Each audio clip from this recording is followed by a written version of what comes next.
Diwa ng EDSA People Power, sinariwa po ng ilang Dagupenyo. Pagkilos at pananagutan, panawagan nila sa gobyerno. Para sa detalye ng balitang yan, kasama natin Idol Aaron Navelgas.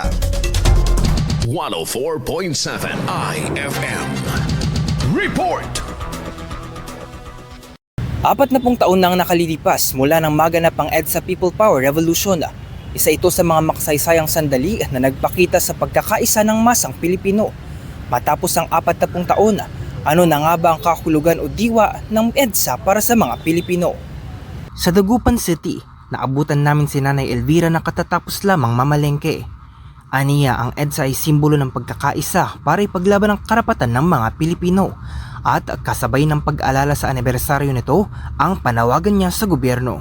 Nagkaisa kung ano yung pinaglalaban natin bilang Pilipino sa ating bansa. Tulad sa ngayon, ang dami nating problema. Inflation. Sana bigyan pansin ng gobyerno yung mga, hindi lang sa taong mayayaman, sa taong mahihirap. Lalo't ngayon, nagtaasan ng bilihin, walang mga trabaho. Sana kalabugin natin. Ang EDSA, isang simbolo ng pagkakaisa na ipaglaban natin ang ating karapatan bilang Pilipino. Doon sa mga dynasty ng mga Pilipino, mga political will, isipin naman nila yung mahihirap na tao. Mga kinabukasan ng mga anak nila, future nating mga Pilipino, huwag na lang lagi puro kurako. Parang awa nyo na, maawa naman tayo sa kapwa Pilipino. Ganito rin ang mensahe ni Mang Zaldi, isang tendero ng candy at sigarilyo, na umaasang gaya ng nangyari noong EDSA 1986 ay mapakinggan sana ang hinaing ng taong bayan, lalo na ng may hirap.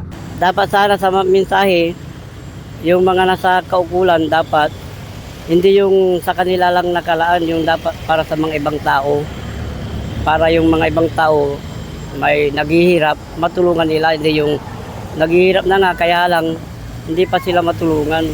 Para naman kay Den, isang college student, mahalagang magawang muli ng henerasyong ito ang magkaisa para panagutin ang mga may pagkakasala sa pamahalaan, tulad na lamang ng mga sangkot sa korupsyon at sa maanomalyang flood control projects. Di ba po nagkaisa po yung mga tao that time po? Parang I think yung pagkakaisa na yun sana po na nangyari noon, sana magawa natin in this generation. Kasi yun nga po, sa dami-dami ng problema po natin ngayon, especially po I think is yung sa may flood control po.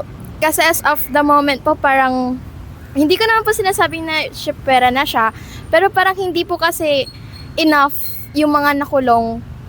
Kaya I think hindi pa po dapat i-disregard, but I think dapat pa pong mas mag-focus pa po doon. Dagdag niya, isa pang paraan upang maipakita ang pagkakaisa ng Pilipino ay sa pamamagitan ng matalinong pagboto sa mga paparating na halalan.